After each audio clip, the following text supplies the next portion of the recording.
Hello, nice to see you. Thanks for stopping by. I'm Carl Heckman, a former U.S. Navy submarine sailor. I wrote the book Watertight: How I Survived the Submarine Service Without Losing My Mind. As you may have surmised, the book is about my experiences in the United States Navy in general and submarines in particular. Rebuttal arguments to the subtitle can be made in the comments. This presentation I gave to a live audience in Louisville, Kentucky. I recorded audio and visual of that event, however I did all that poorly. The camera tripod got bumped, so the resulting video showed only a blank wall. The audio was recorded with an untested setup of a lavalier microphone on my lapel, which constantly brushed against my clothing, producing an astoundingly annoying soundtrack. The original recording being useless, I have reproduced the presentation here just for you. What you're seeing on screen is the promotional flyer advertising the event at the convention. 240 seats in the meeting hall were all filled, plus about 20 people standing in the back, so I will say that this flyer did its job. Also, this presentation was given on the 4th of July, which will make sense near the end of the presentation.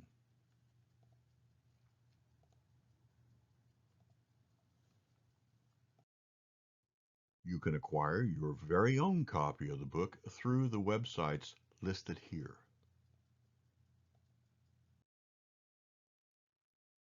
To give you context, this is my Navy resume. Navy Nuke, you may spell as N-U-C-K if you prefer, or if you suffer from obsessive-compulsive English language disorder. What I've been up to since completing my Navy service. I think it's safe to call this list a variety of endeavors. Note that the course number reflects the fact that this program is astoundingly less than the whole story, and is therefore undeserving of a 101 designation. March 30th, 1987, Mare Island Naval Shipyard. Seawolf's decommissioning ceremony after 30 years of faithful service. This photo, taken by the ship's photographer, is a lovely shot. 3 members of the ship's crew looking very sharp in dress uniform at parade rest on Seawolf's stern. I don't want to condescend. Nevertheless, if you're unsure, the stern is the back end, the rear, the where we were, as opposed to the pointy end, which is the where we are going to be. These fine sailors are standing just aft of the open sternroom hatch and just forward of our national ensign. On the background, across the always sparkling Napa River, lays the bright and shining city of Vallejo, California. Also visible at the bottom of the photo are some draft markings. These describe the distance in feet from the waterline to the ship's keel. This distance can vary, and while this employs a simple and crude measuring technique which is limited in use, as you can imagine, it does provide information which can be very useful to have.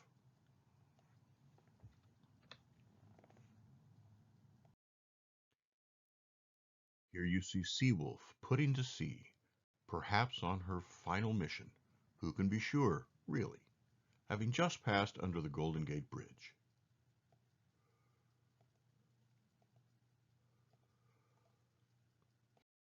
Earning the designation Qualified in Submarines in your service record is an arduous task requiring formal education and practical application of that knowledge. In submarines, knowing is not enough.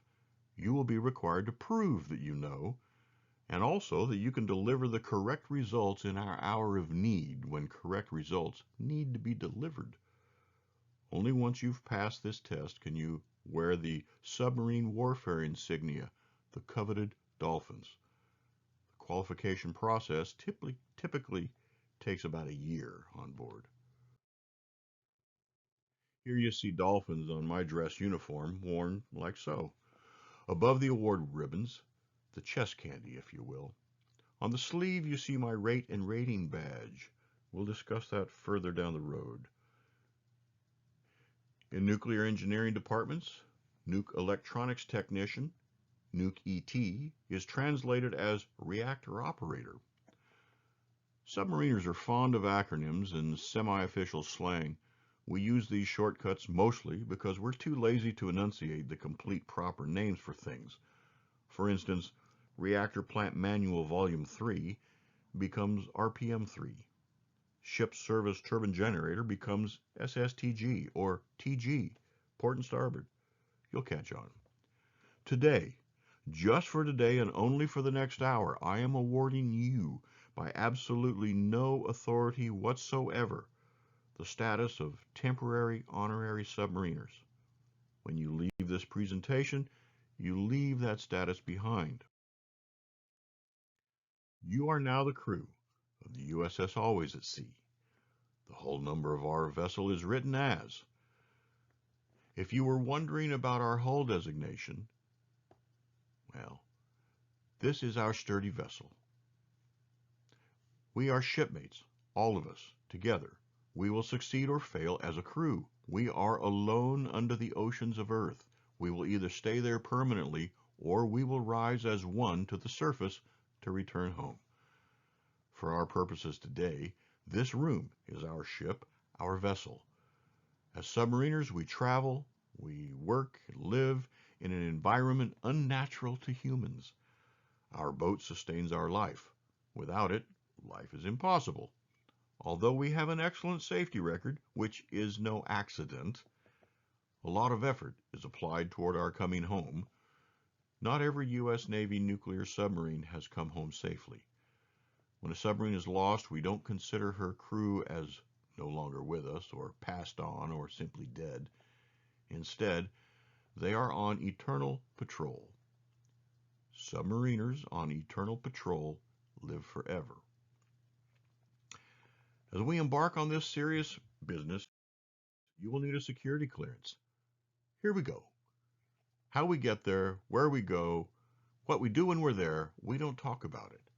That SS stands for many things, including silent service. The 2 submarines I was on required a crew of top secret with a special background investigation, which was written as thus. Our ship, the USS Always at Sea, requires a clearance of bottom secret, which we will abbreviate thusly. Yes, we submariners often speak in code, displaying all the hallmarks of a twisted mind. You are bound by a security oath, which you will keep silent about most of the stuff, on pain of being sent to Leavenworth Prison to being fed powdered eggs and dehydrated potatoes for the rest of your traitorous life. When people ask what you did here on the Always at Sea, you may respond with words to the effect of, if pressed for information, or when someone tries to solicit information through clever questions regarding wheedling, whining, buying of drinks, the promise of an especially memorable evening, or use of a crowbar, you will say. You can also say, even to people who outrank you greatly, even to the President of the United States. If by happenstance you do find yourself addressing the President or some other person astoundingly senior to you, it will serve you well to add another word. In the Navy, as in life, any time you have the opportunity to address someone with sir, it is wise to do so, except for Chief Petty Officers. Chiefs will quickly correct you as to why they are not a sir and why you should never call them that ever in your life. Also useful is that time-honored oldie but goodie.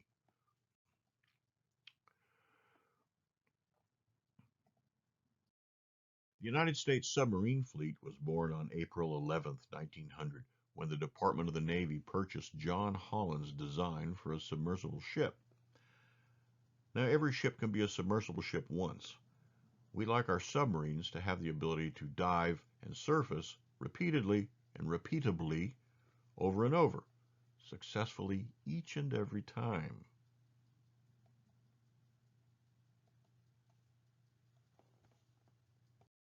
Since the Holland, we've come a long way. Note the man inside for scale. He's shown with what looks like a lever, presumably he's the helmsman steering the ship.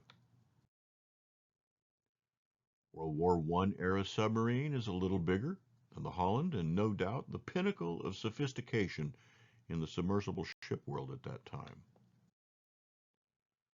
Bigger, better, more crew required to make it all work. Note the deck gun just aft of the conning tower. Notice the projections on the deck. From this vantage point, it looks like what it is, a surface ship designed to go underwater for a relatively short time, as in a few hours.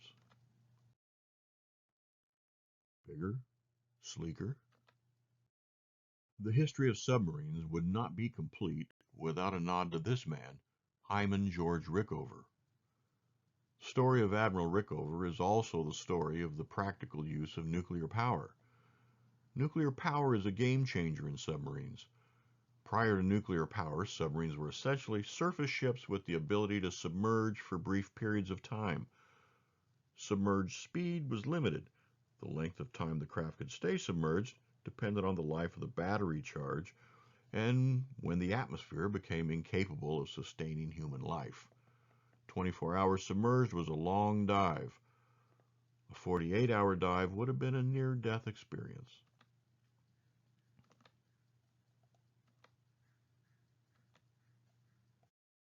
Much bigger, much sleeker. Nuclear power made possible for the vessel to divorce itself completely from the surface. A nuclear power plant does not require air to create energy. Mass quantities of air was no longer needed to operate diesel engines and replenish the atmosphere for the crew. USS Seawolf, the second nuclear submarine after Nautilus, my first submarine.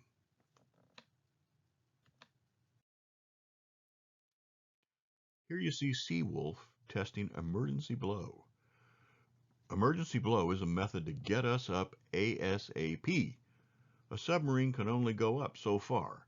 However, occasionally, with inexperienced personnel operating the controls, submarines have tried to fly, but so far have failed in that attempt. Nuclear submarines are amazing machines. We clean and replenish our interior atmosphere, make potable water. Propulsion and electricity is provided by steam turbines powered by high pressure, high temperature steam produced by heat from fission of a reactor core which does not need air to operate. As a crew member, you must learn the principles of design and operation of each system, how they all fit together, operating as a symphony to keep we frail, air-breathing humans alive. Recall the photo of the World War II era submarine with all the appendages topside. Note that the new sleek profile of the boat is designed to live underwater and come to the top occasionally. Hull design was re-engineered to create optimum hydrodynamics, such that a submarine is now an underwater vessel with the ability to surface when it chooses to. Now, provided we keep all the machinery running as designed, the length of time the ship can remain submerged is limited only by the amount of groceries it can carry for the crew. We are isolated from the world. We have only what we brought with us in the ship. We have brought supplies, spare parts, even some fabricating machinery and raw materials to make parts, and that's all we have. We have our shipmates. We depend upon each other to do our jobs competently. Expertly is highly desirable. We can go to very interesting places in our submarine without anyone knowing we're there until we want to.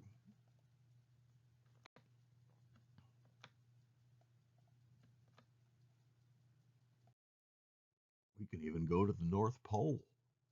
Bring a jacket.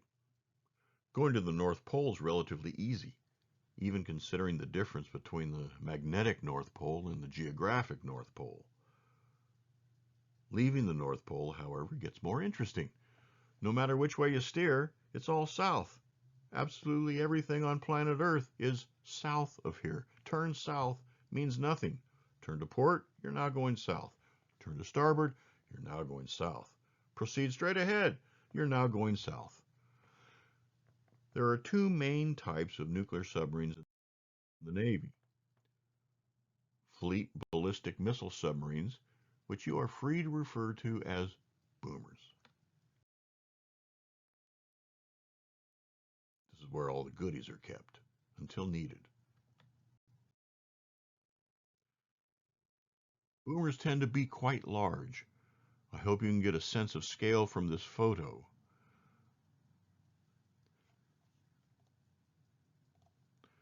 Ballistic missile submarines have a whole bunch of ballistic missiles and a whole bunch of people for the care and perhaps launching of ballistic missiles. As submarines got larger, so did the size of the crew. I'm talking about number of the crew members, not their waistlines. So we have boomers and fast attacks. You may refer to it as a fast boat. Not quite as many people. Hard to see, I know, but here you get an idea of an interior layout. Here you can get a sense of scale on the boat from the surface. 90% of the ship is underwater, even when surfaced. Here you see a present-day U.S. Navy nuclear submarine going about its business in fine submarine style. Back to our ship, the USS Always at Sea. Not quite an accurate depiction. We have no missiles, but still, a retired submariner with time on his hands built this out of Legos. We've been looking at exterior submarine shots because, as a civilian, that is the only part of a submarine you are likely to see. Things inside are classified. Even today, you will not be able to go aft into the engine room, the maneuvering room, or the reactor compartment, what is known as nuke land. Everything there is classified and cameras are not allowed. Any pictures you do see here have been cleared by some authority somewhere. You, my shipmates, have been granted temporary honorary submariner status, which endows you with temporary honorary access. You get a glimpse of the inside of a submarine. Here we go.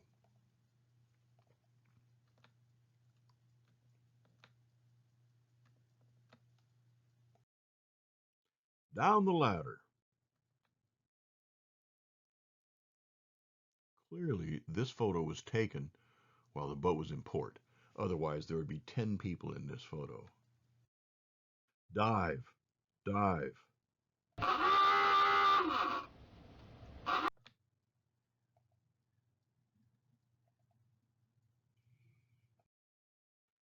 What I'd like you to notice is the environment. Pipes, electrical cables, switches, knobs, valves, levers, operating panels of every description, and people. Every shot is crowded. A few more switches, knobs, gauges. A bit more than the family car, yeah? There are many, many things we want to keep track of and pay attention to all at the same time.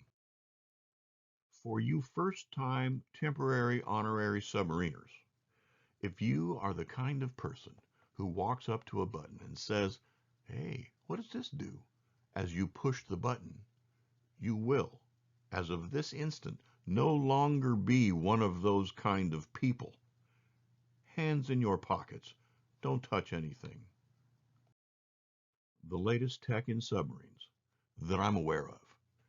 That said, the United States Navy does not keep me apprised of the latest developments or happenings in the submarine force. They don't even send me a Christmas card. You will come to know and love your bunk as your rack, or various endearing terms such as my bunkie, my kippy. You are welcome to come up with your own pet names for your bed that you will long to see more often than you do. At sea, berthing areas are always dark, dimly lit with a red light. In berthing spaces, it is perpetual night. Workspaces are well lit. In workspaces, it is perpetual day. Here you have E Division, the USS Seawolf 575, 1986, somewhere in the middle of the ocean. I do mean the middle, referring to up and down.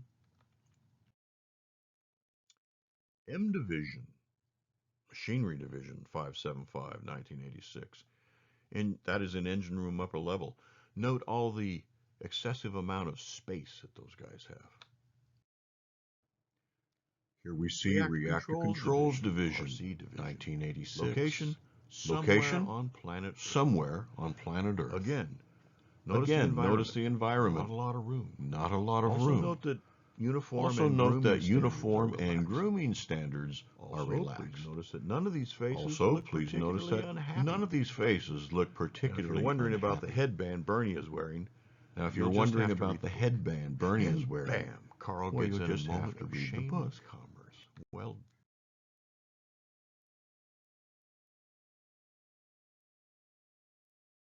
done, lad. Have I mentioned that at sea you will likely be living an 18-hour day? One section on watch, one section doing maintenance or working on quals, relaxing only if you are qualified, one section sleeping.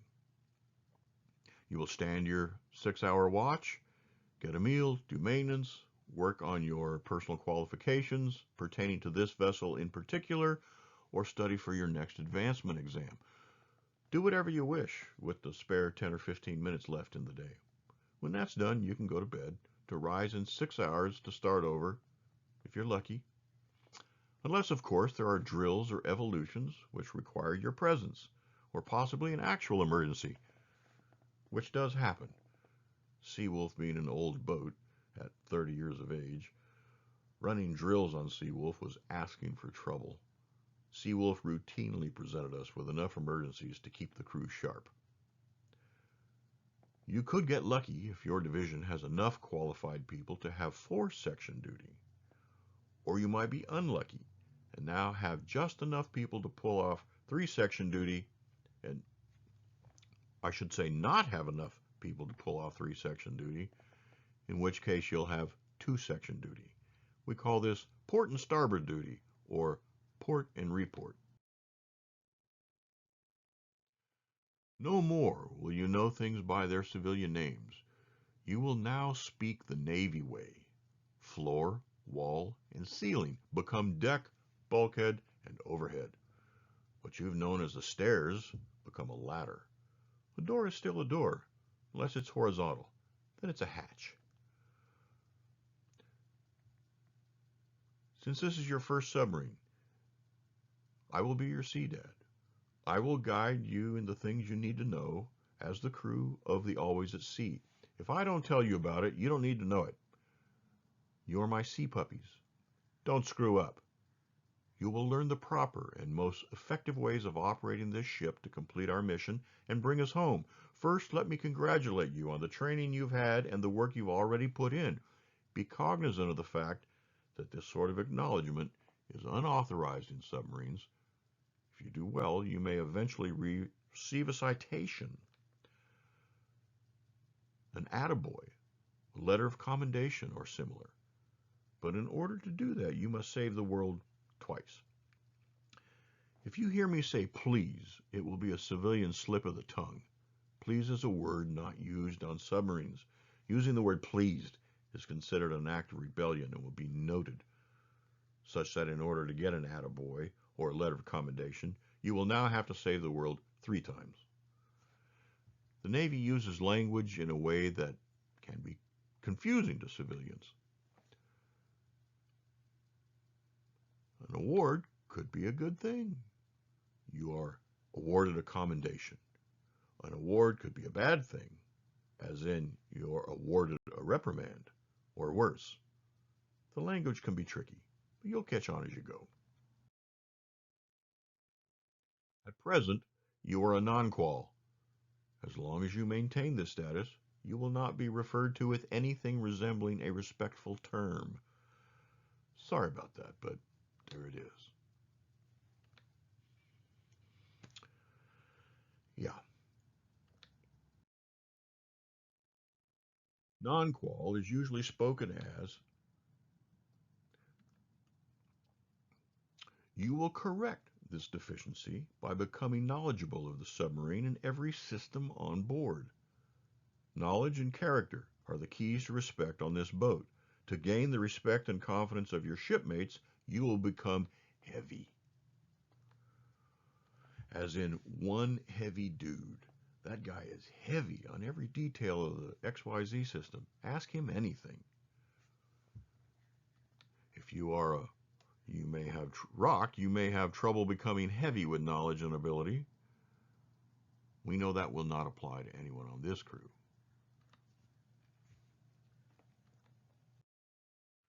First, let's do some GMT, General Military Training. This will be review for many of you, but for some of you it may be new information. Soak it up.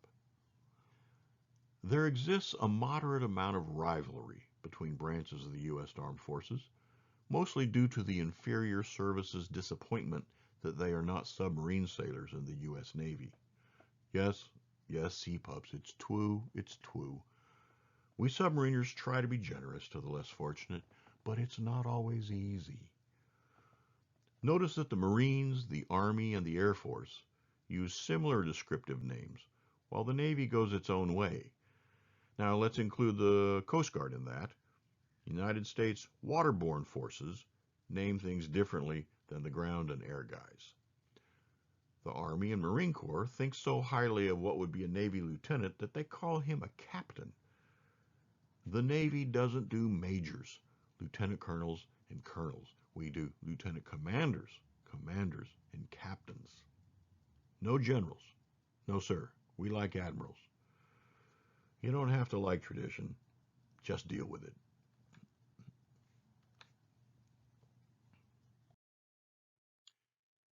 Here are U.S. military enlisted ranks. Notice that where the Army, Marines, and the Air Force use sergeant, the Navy uses the term petty officer, as in petty officer third class, petty officer second class, petty officer first class, until we reach chief petty officer and above. Here we see rate and rating badges for enlisted, collar devices for officers. The Navy officer ranks we refer to as them. We refer to them collectively as O Division or O Gang. The enlisted rates, well, that's us. The United States Navy, just like the French, have different words for everything. For instance, the word rank is not used for Navy enlisted personnel, the correct terms being rate and rating. Now that said, being a free thinker and a man of the people, I sometimes refer to rank as a generic term which the general public recognizes better than rate and rating. Again, my last dress uniform, this time with more context and my personal nomenclature as written by Uncle Sam's Navy, ET1SS.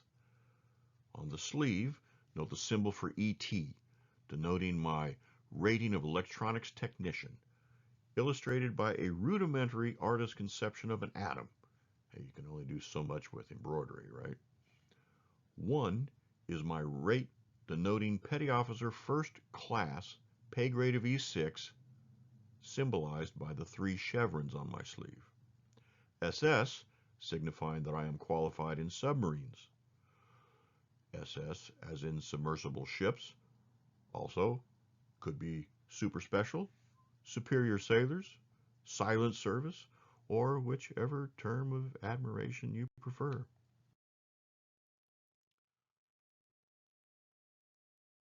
Notice that some sleeve badges have a rocker above the chevrons.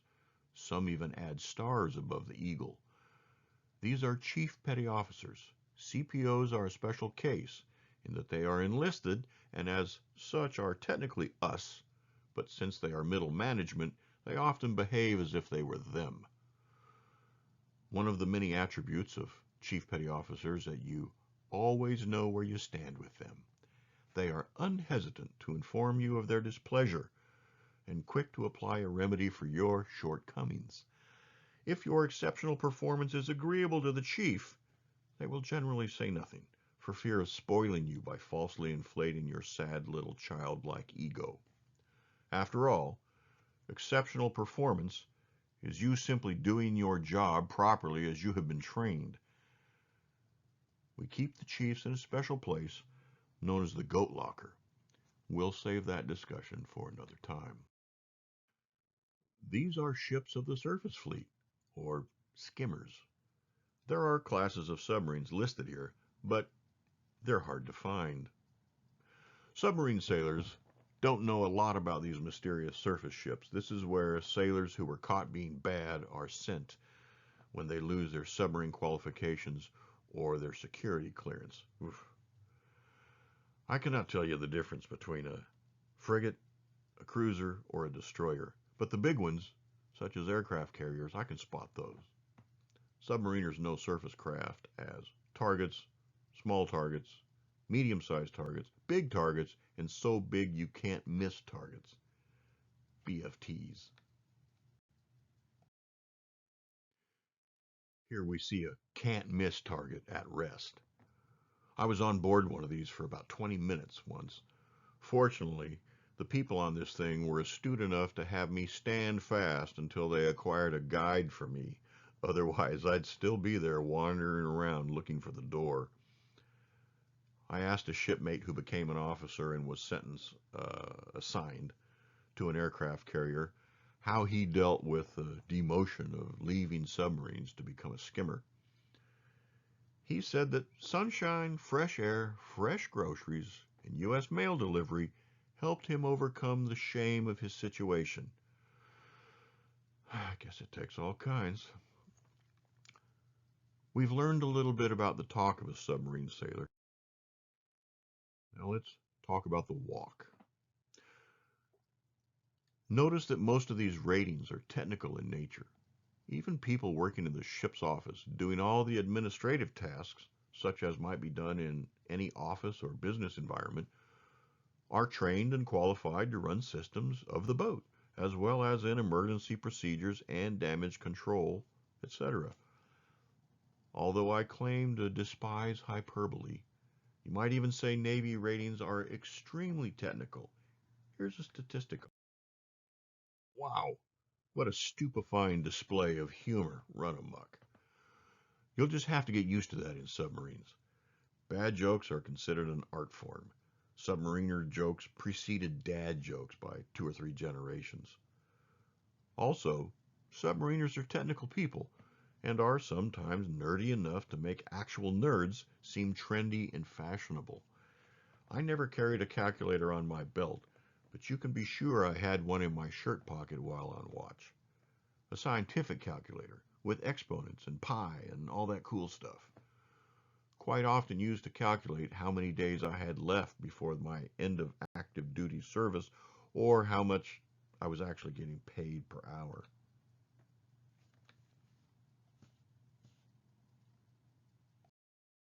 The inside of a 688 class submarine to give you an idea of where you'll be living for what will feel like the rest of your life. This artist's rendering is very busy. What I'd really like you to see is the scale. There are little blue wiggles in here, which are to represent life forms or sailors. The scale of this drawing is about right to compare the size of the people to the size of the spaces. And now, how a submarine go forward, go backward, those are accomplished with a propeller, sometimes 2 propellers. Go lefty, go righty, accomplished with the rudder. Upsy downsy is done with the diving planes and by adjusting our buoyancy using the main ballast tanks. Thank you, Archimedes. Good work, which submariners everywhere appreciate.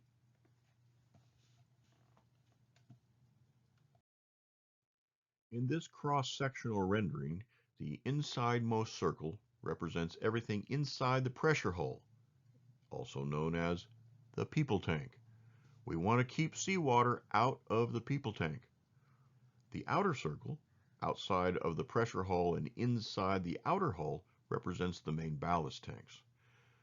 The main vents in the top, when shut, hold air in the tanks, keeping seawater out of the tanks.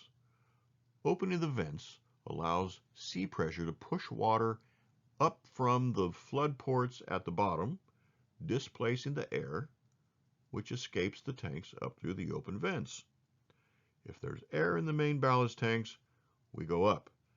If there's water in the main ballast tanks, we go down. Here's another representation of the operation of the main ballast tanks. To rise, we stuff air into the tank at the top, pushing water out the bottom. There are several ways to do this, some quicker, some more deliberate and controlled. Which method we use mostly depends on the situation we find ourselves in, where going to the surface would be good. Here you see the physical forces applied to the submarine at sea. We are not on the ocean, we are in the ocean, as literally as that word can be used. All right, new guys, time to talk about your qualifications. Now that you've been assigned to this submarine, your beloved USS Always at Sea, you will prove your knowledge and your worth. When you are heavy and proven to be reliable, even old gray-bearded salty dogs who have forgotten more about this boat than you will ever know will be proud to have you on their crew. Until then, you will gratefully limit the amount of oxygen you consume. Here is a list of Navy schools I attended. Your mileage may vary. Every rating, meaning every job designation, has a different set of schools to attend and successfully graduate. During my 2.5 years of initial training to remain in the Navy nuclear power program, it was required of me to finish in the top 20% of every class I attended. Failing to do so would have sentenced me to be disenrolled from the nuclear power program to serve the needs of the Navy as the Navy saw fit. Also notice the lack of any schools concerned with classic warfighting. No weapons training, no tactics, no infantry type stuff, small unit movements, escape and evasion, none of that. In a submarine, any warfighting to be done would be done by the crew, keeping all the machinery of the submarine working as it should. Shooting and blowing things up, that would be done by others. These are the in-rating watch stations in which you'll qualify as a reactor operator. Now that you've been assigned to the USS Always at Sea, your past accomplishments are forgotten. You will learn the ways and the whys and the hows of every piece of machinery on board this vessel. You will learn principles of operation, normal operating procedures, casualty procedures, maintenance procedures, repair procedures, etc., etc., for every piece of machinery on the ship. None of this learning will be haphazard. You will be issued a qualification standard as thick as the San Francisco Yellow Pages, describing in detail what you are required to know about everything. The following is a test of ANASH 19, otherwise known as the EY circuit. Here is a recording of a routine test. Starboard circulating water valve shut. Starboard circulating water valve shut. Just to give you some sense of Port circulating water valve shut. Port circulating water valve shut. Auxiliary circulating water valve shut in the engine room. Auxiliary circulating water valve shut in the engine room. Valve closure action taken. Valve closure action taken. Flooding. Flooding. In the engine room. Flooding. Flooding. In the engine room. Flooding. Flooding. In the crew's mess. Flooding. Flooding. In the crew's mess. Flooding. Flooding. In the torpedo room. Flooding. Flooding. In the torpedo room. Flooding. Flooding. In the after auxiliary machinery space. Flooding. Flooding. In the after auxiliary machinery space. Flooding. Flooding. In the stern room. Flooding. Flooding. In the stern room. Flooding. Flooding. In the control room. Flooding. Flooding. In the control room. Stern plane hydraulic failure. Stern plane hydraulic failure. Vital hydraulic failure. Vital hydraulic failure. Main hydraulic failure. Main hydraulic failure. Fire. Fire in the engine room. Fire. Fire in the engine room. Fire. Fire in the crew's mess. Fire. Fire in the crew's mess. Fire. Fire in the reactor compartment. Fire. Fire in the reactor compartment. Fire. Fire in the torpedo room. Fire. Fire in the torpedo room. Fire. Fire in the after auxiliary machinery space. Fire. Fire in the after auxiliary machinery space. Fire. Fire in the stern room. Fire. Fire in the stern room. Fire. Fire in the control room. Fire. Fire in the control room. Main starboard circulating water valves shut. Main starboard circulating water valves shut. Main port circulating water valves shut. Main port circulating water valves shut. SSTG starboard circulating water valves shut. SSTG starboard circulating water valves shut. SSTG port circulating water valves shut. SSTG port circulating water valves shut. 400 cycle power failure.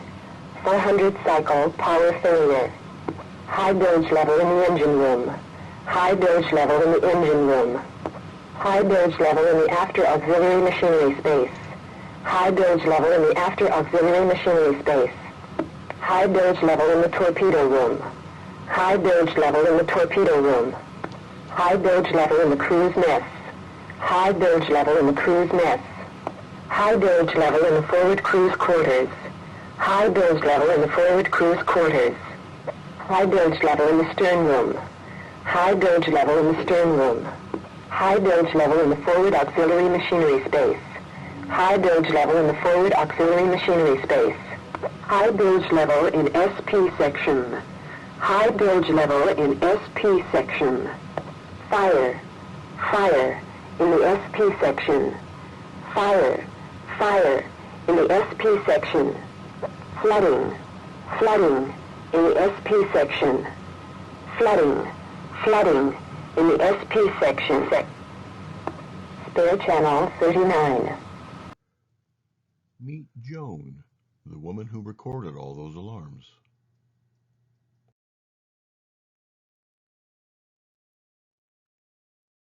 When an event like this occurs, there is no 911 to call. 911 is us, you and me, all hands on deck. Keep in mind that in all these casualties, this very partial of lists, all vary with when and where it happens, the severity of the situation, and of course the fact that often these individual casualties compound.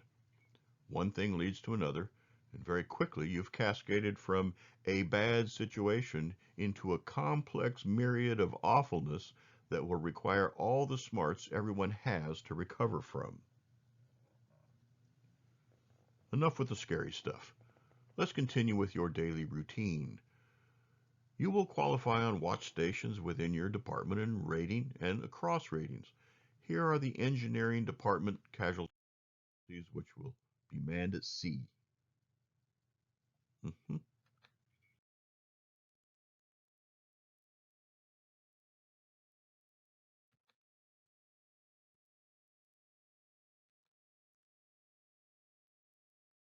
What you will do.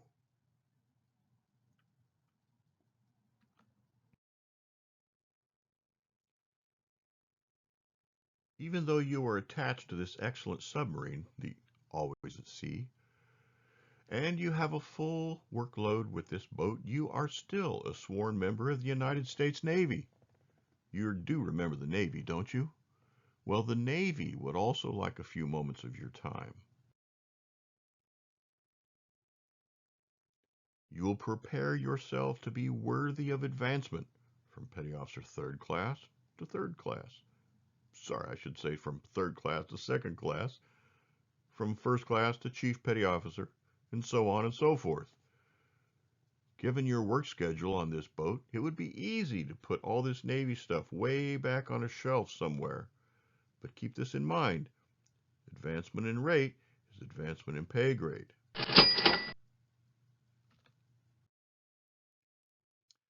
And don't forget your ship's quals.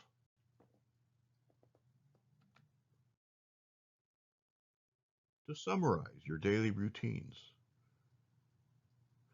Remember, sea pups, sleep is optional. You'll get it done.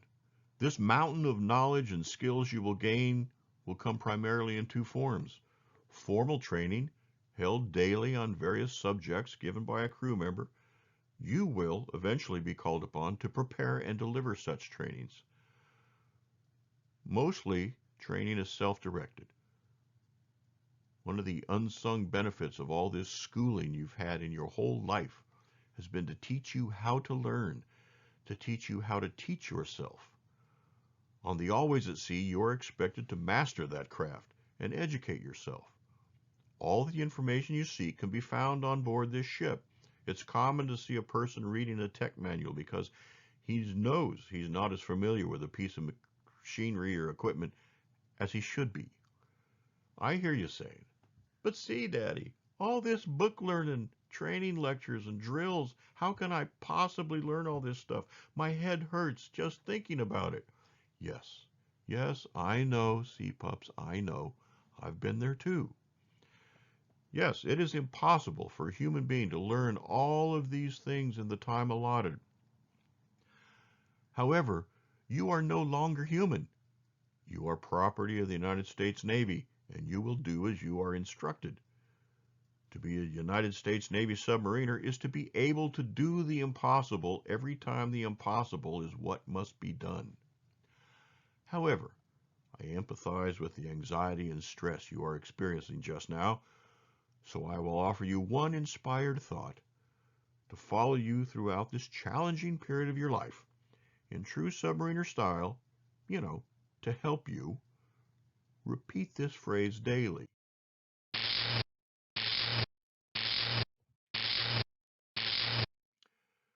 So get over your poor beleaguered self and get hot. Get qualified. What are you waiting for? To help brighten your outlook, let me remind you of these benefits that you are receiving.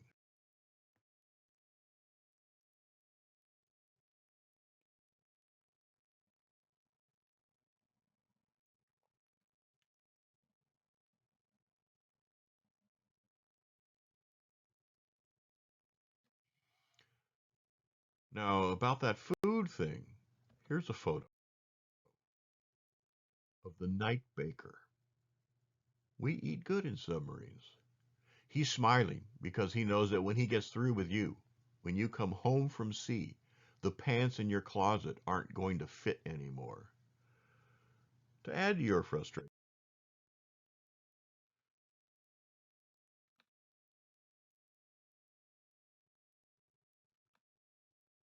these last couple of slides should give you hope and see you through the dark times in fine submarine style. If anyone is wondering about the stereotypes of swear like a sailor and drink like a sailor, well, see, you're beginning to understand.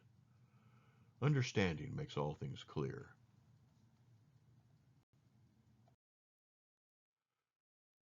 We've had a bit of fun with officers, chiefs, the surface fleet, and other branches of service, and we could do this all day, believe me. But as I know you are aware, all are necessary.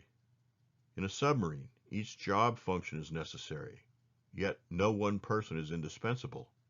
If you think this boat can't get along without you, think again. The whole point of being qualified in submarines is that everybody knows how everything works. That doesn't mean you're as skilled as someone else in their job.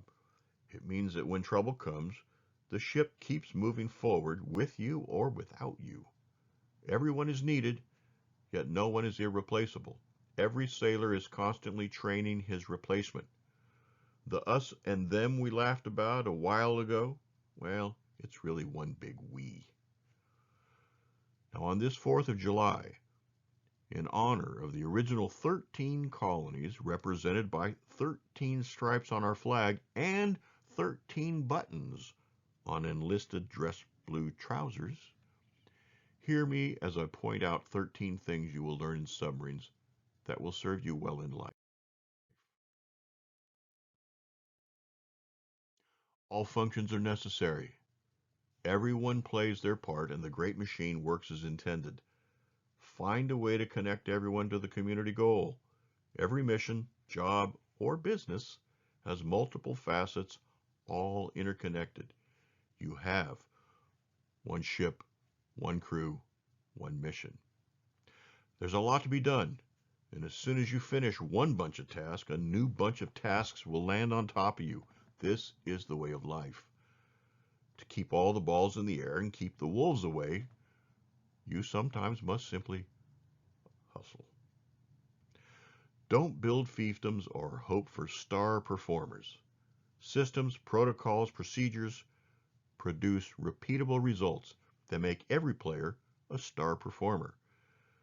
When every individual is intimately familiar with their systems, it is possible to adapt to chaos without waiting for instructions from above or from a committee to commission a study into the situation. When the feces strike the air circulation devices, when you must be at your best. You can do this.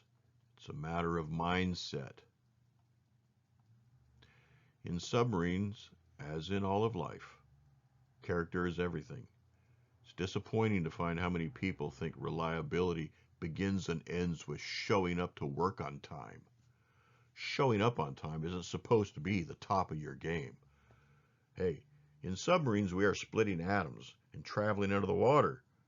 Can your shipmates, the United States Navy, the Department of Defense, the United States Nuclear Regulatory Commission, the President of the United States of America, and every living thing on planet Earth count on you to do the right thing when no one else is watching? Get heavy. Become expert.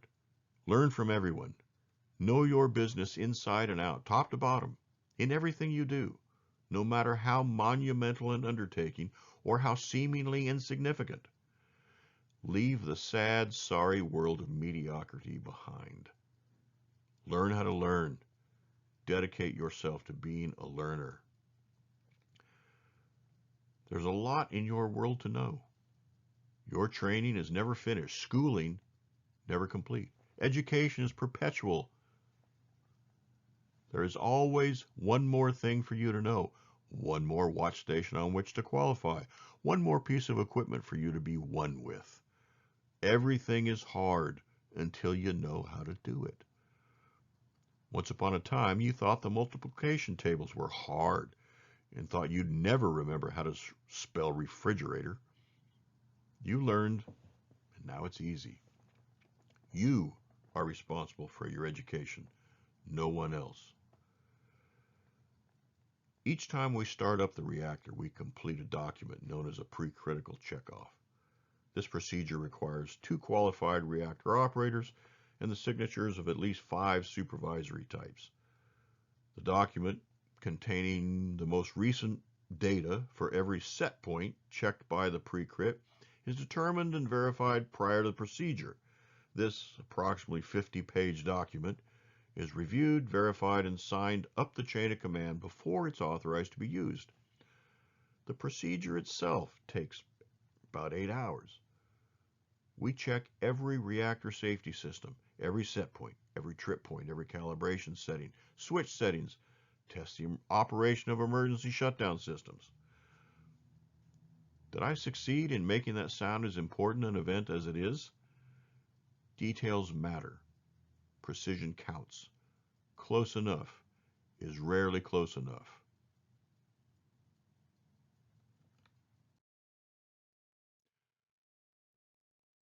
The job is not complete until it's complete. The clock has nothing to do with it.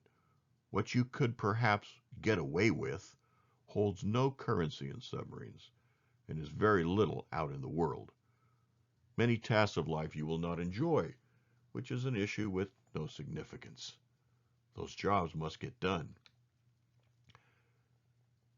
There is a difference between a little drip of seawater coming into the engine room and flooding. People around you shouldn't have to wonder and hold discussions about what you meant by what you said. You are the person in charge. At at the very minimum, of you. When challenging moments occur, others are counting on you to do the right things, whatever it may be in your life. You serve no one by playing small. Decisive action, taken at the right time, wins the day. Bad things will happen, and they will happen when you can least afford it. Know that you're not alone in this. Suck it up and get moving. Nothing fixes itself. Take comfort in the 50-50-90 rule. It's not about you. It happens to everyone, all the time. There will be times when you have been underwater so long you'll think you're growing fins. Life is one stormy sea after another. The day will come when the hatch is open and there is blue sky above and a calm sea all around.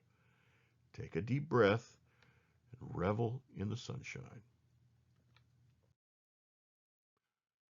Questions may now be asked and will be answered.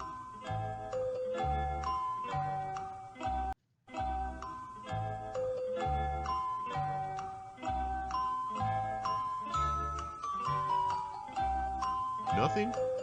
Outstanding. Since there are no further questions, let's surface this ship. 2MC. Surface. Surface. Oops. What's wrong with this picture? Yes, that looks more like it.